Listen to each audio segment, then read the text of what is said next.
it's a pity that it came to this. I think that the idea of expanding what the building showcases to accommodate other prime ministers is an unexceptionable idea. In fact, it's good to encourage all the students, children, and general members of the public to be aware of the contributions of all prime ministers. I have no difficulty with that. But in the process, it's rather petty to take away the name of the first prime minister who led the interim government, who was prime minister upon independence, who was so far the longest serving prime minister at 17 years. You could have continued calling it the Nehru Memorial Prime Minister's Museum and Library. You don't have to refuse to add other prime ministers. You can put that, but also keep the original name.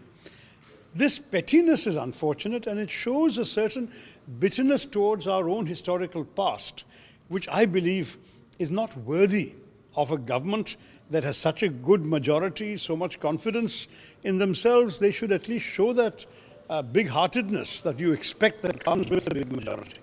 You know, our first prime minister had said that he's not the Pradhan Mantri, he's the Pradhan Sevak.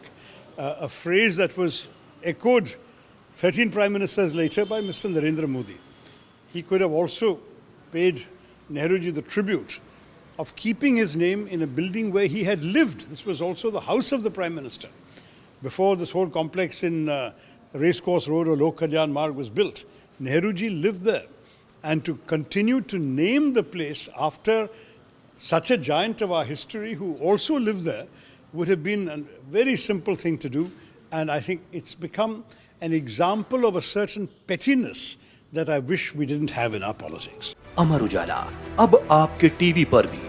अपने smart TV पर YouTube पर search करें Amar Ujala, channel subscribe करें और देखें ताजा खबरें, वो भी HD क्वालिटी में। और हाँ, बेल आइकन दबाना ना भूलें ताकि हर खबर हो आपके घर। अमर उजाला, निष्पक्ष, निर्भीक, निरंतर।